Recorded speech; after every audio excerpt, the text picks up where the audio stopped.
नमस्कार। मैं doctor OP Mishra the संकेत लाइव से।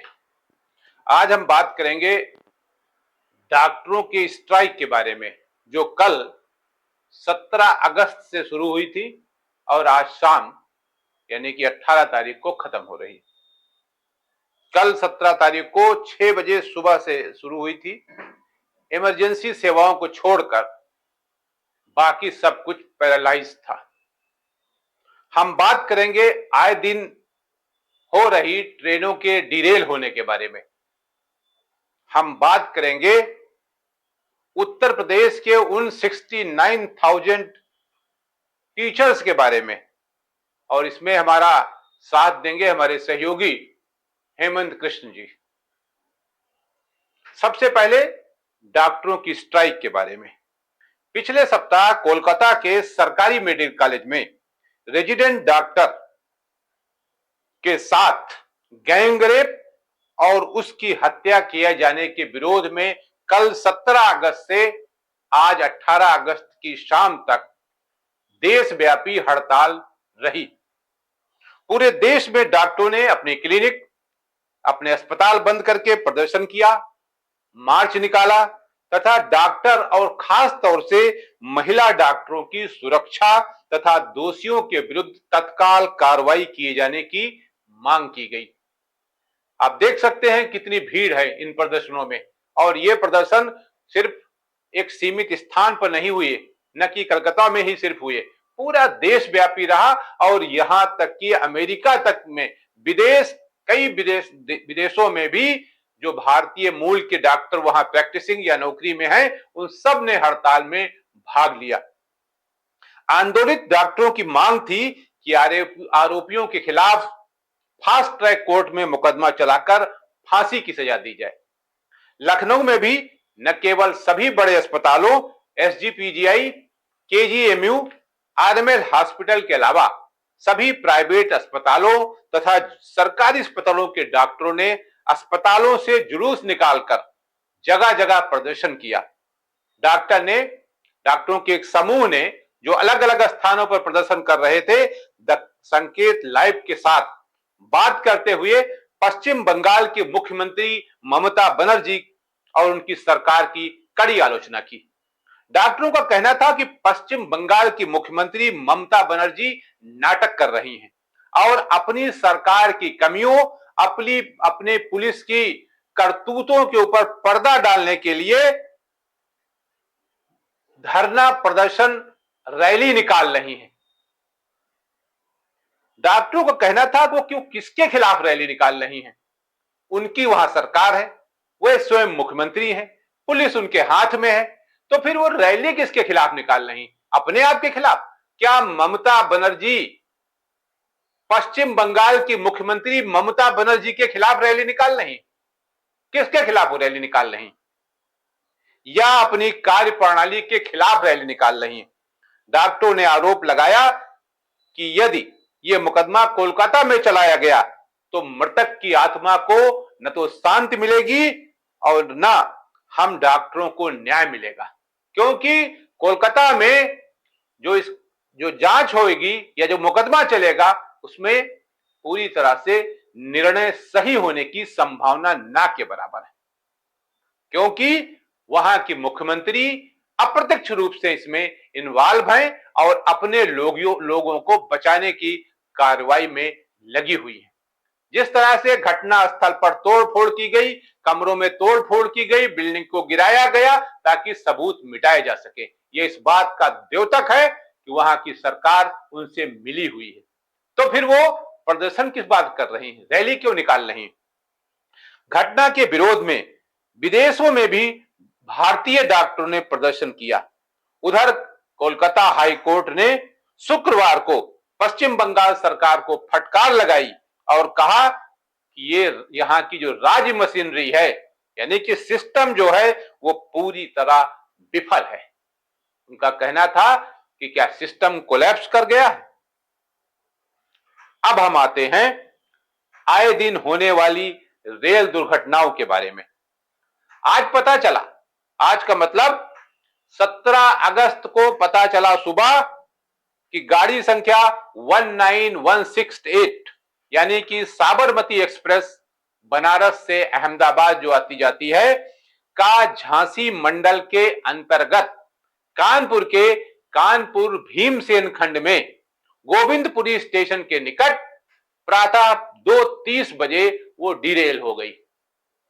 ड्राइवर के मुताबिक प्रथम दृष्टया बोल्डर इंजन से टकराया, जिसके कारण इंजन का कैटल गार्ड पूरी तरह से क्षतिग्रस्त हो गया और कई पहिए पटरी से उतरकर नीचे गए। रेलवे से प्राप्त जानकारी के अनुसार इसमें न तो कोई पैसेंजर घायल हुआ और न ही किसी तरह के जान माल का नुकसान हुआ। भाई गजब की बात है।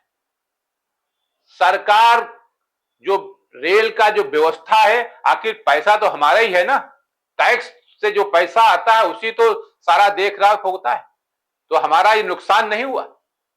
भले किसी की जान नहीं गई, लेकिन हमारे टैक्स की जो कीमत है वो मिट्टी मिल गई व्यवस्था सही न होने के कारण। अब सवाल यहां यह है कि जान माल का नुकसान हुआ या नहीं हुआ, लेकिन आए दिन जिस तरह की दुर्घटनाएं हो रही हैं, लेकिन रेल विभाग, रेल प्रशासन और रेल मंत्री आखिर क्या कर रहे हैं? और अगर इस रेल दुर्घटना में जो कल कानपुर में हुई, अगर लोग मर जाते, जनहानि हो जाती, तो क्या होता? तो रेल मंत्री क्या करते? संवेदना व्यक्त करते, मुआवजा की घोषणा करते, फोटो खिंचवाते और चले जाते। ऐसे में अगर मैं ये कहूं कि सरकार की संवेदनशीलता शायद मर गई है, तो कतई गलत नहीं होगा। कितनी अजीब बात है कि रेलवे का खर्चा दिन ब दिन बढ़ता जा रहा है, लेकिन सेवाएं बद से बदतर होती जा रही हैं। अगर हम इस साल की बात करें तो पिछले 6 महीनों में 7 बड़ी रेल दुर्घटनाएं हुई हैं। 2023 में बालासोर हादसे में 290 लोग मारे गए थे, लेकिन सरकार की सेहत पर कोई फर्क नहीं पड़ा। जो रेल मंत्री 2023 में थे वही 2024 में भी हैं। बढ़ती रेल दुर्घटनाओं पर संसद की लोक लेखा समिति ने जो अभी कुछ समय पहले रिपोर्ट सौंपी है, उसके मुताबिक बताया गया है कि ऑपरेटिंग विभाग की गड़बड़ी, रेलवे की इंजीनियरिंग विभाग द्वारा रेलवे ट्रैक के रखरखाव में गड़बड़ी और ड्राइवर की गलतियों के कारण सबसे अधिक रेल दुर्घटनाएं हो रही हैं। रिपोर्ट में कहा गया है कि रेल दुर्घटनाओं की जांच के मामलों में भी पारदर्शिता की जगह लीपापोती की जा रही है, ताकि अपने लोगों को बचाया जा सके। इसके पीछे असली मकसद अपनी कमियों पर पर्दा डालना है। इतना ही नहीं, रेल हादसों का एक बड़ा कारण ट्रेनों की रफ्तार को भी बताया जा रहा है, क्योंकि अब शायद ट्रेनों की रफ्तार बढ़ाने को ही रेलवे की प्रगति का पैमाना माना जाता है। जबकि हालत क्या है कि जो हमारी पटरियां हैं वो उतना ही क्षमता बर्दाश्त ही नहीं कर पा रही। हालत ये हो गई, कोई रख रखाव कायदे से नहीं हो रहा है। इस स्पीड के मुताबिक रेल की जो स्पीड बढ़ाई गई है, पटरियों को और न सिग्नल सिस्टम को उस लेवल का बनाया गया है।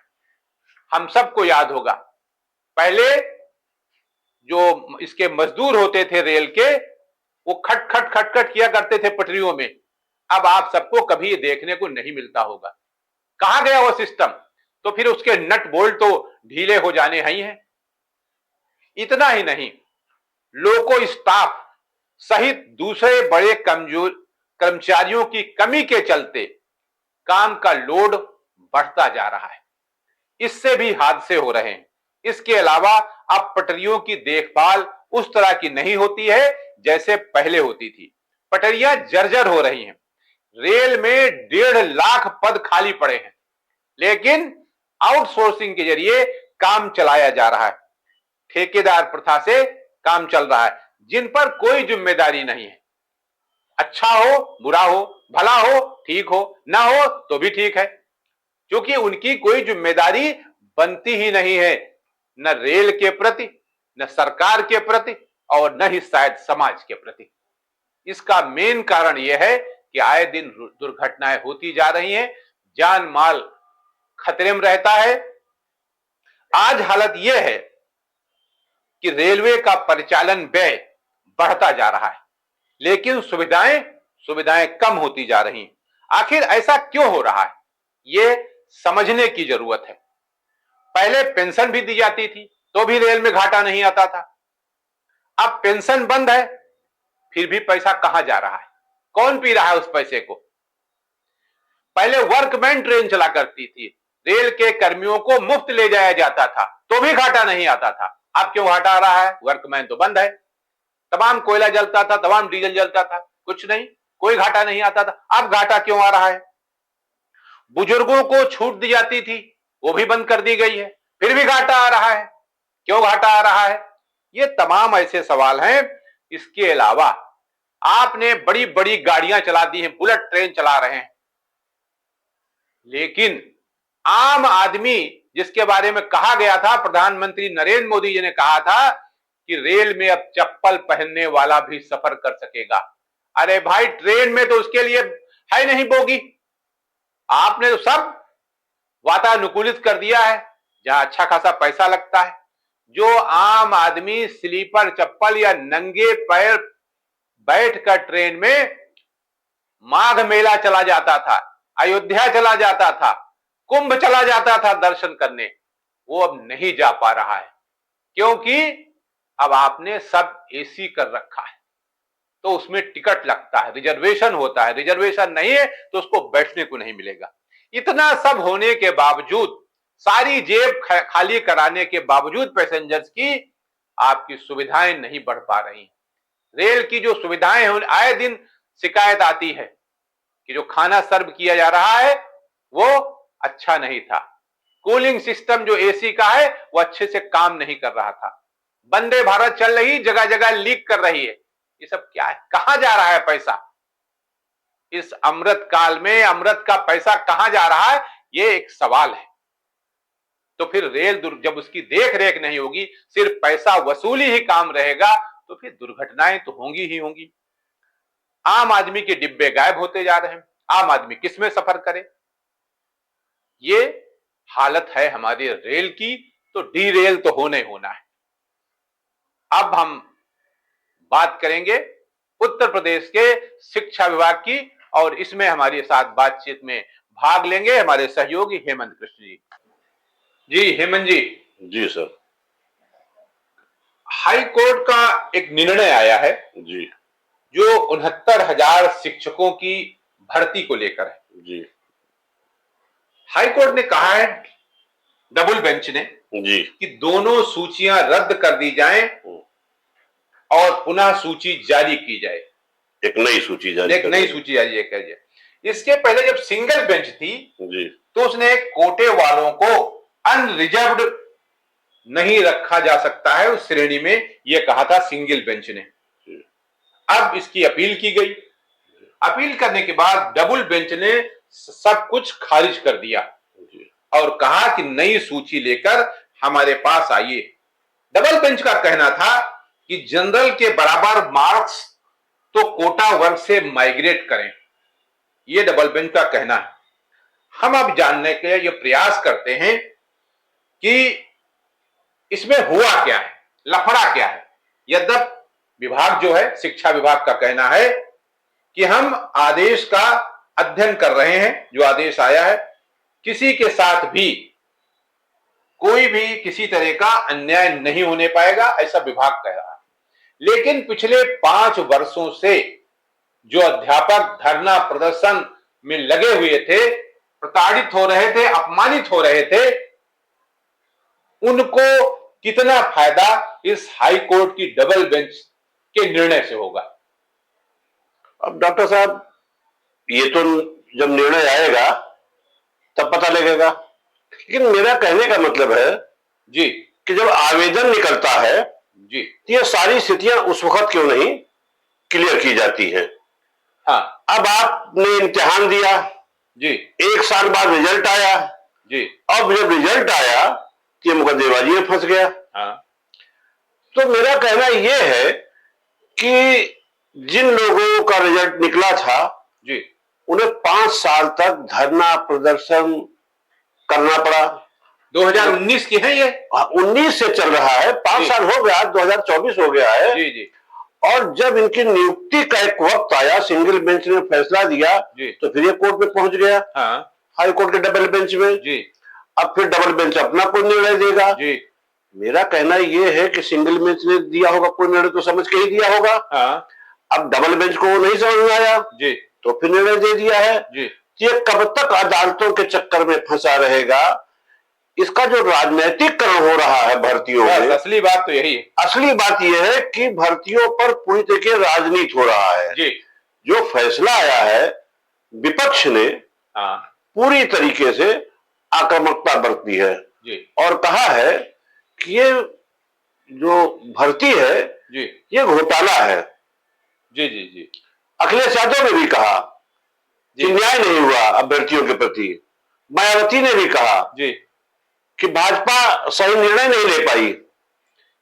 मेरा कहना डॉक्टर साहब ये है कि जैसे जब आज आवेदन निकल रहा है जी, तो आरक्षण की क्या स्थितियां होंगी, क्या परिस्थितियां होंगी, हाँ वो पहले से कोर्ट से जी एक उनकी राय लेकर के जी एक सीमा रेखा क्यों नहीं बना दी जाती है जी कि इतना वर्ग आरक्षित होगा, इतना वर्ग सामान्य होगा, इतना वर्ग पिछड़ी जाति का होगा, अगड़ी जाति का होगा। तो ये सब कुछ पहले तय कर लेना चाहिए और होना ये चाहिए जी, कि इधर इम्तिहान हो, उधर महीने भर के अंदर रिजल्ट निकल जाए और सबको नियुक्ति मिल जाए। आप बगल में बिहार देख लीजिए, जी जी, कितनी तेजी से वहां इम्तिहान हुए और कितनी तेजी से वहां भर्तियां हो गई। किसी को कानो कान खबर नहीं लगा। उत्तर प्रदेश में ऐसा क्यों हुआ कि 69,000 शिक्षकों की भर्ती आज एकदम डामाडोल हो गई है? अभी भी कितने वर्ष गुजरेंगे, कब फैसला आएगा? उस फैसले पर कहीं अगर आ गया मान लीजिए फैसला, हाँ उसको सरकार ने मान लिया जी, तो क्या सुप्रीम कोर्ट लोग नहीं जाएंगे? हाँ जा सकते हैं। और सुप्रीम कोर्ट गए तो 5 साल ये फिर फंस जाएगा। जी जी, तो ये जो 5 साल लोग सड़क पे घूम रहे हैं, जी जी, अगले फिर 5 साल वो सड़क पे घूमे, जी अदालतों का चक्कर लगावे, जी तो मेरा कहना यह है कि कितने दिन नौकरी करेंगे ये? जी जी, 25 साल के व्यक्ति ने आवेदन किया, 30 साल गुजर गए, अभी तक कोई फैसला नहीं आया, कोई नौकरी मिलेगा। और कल को डबल बेंच का फैसला आ जाए जी, तो फिर कौन कह सकता है कि साहब नौकरी मिली जाएगी? कुछ लोग सुप्रीम कोर्ट चले जाएंगे, फिर अगला 5 साल इंतजार करेंगे। इस तरह की उम्र हो गई 35 साल।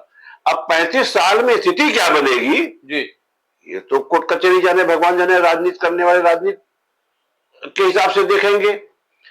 आपको क्या लगता है इसमें पूरी तरह राजनीति हुई है क्या? पूरी तरीके से ये राजनीति का शिकार हो गई है 69,000 शिक्षकों की। क्योंकि जितने विपक्ष के नेता हैं जी, वो सारे लोग हाई कोर्ट के निर्णय का स्वागत कर रहे हैं। जी, सरकार की तरफ से अभी कुछ कहा नहीं गया है।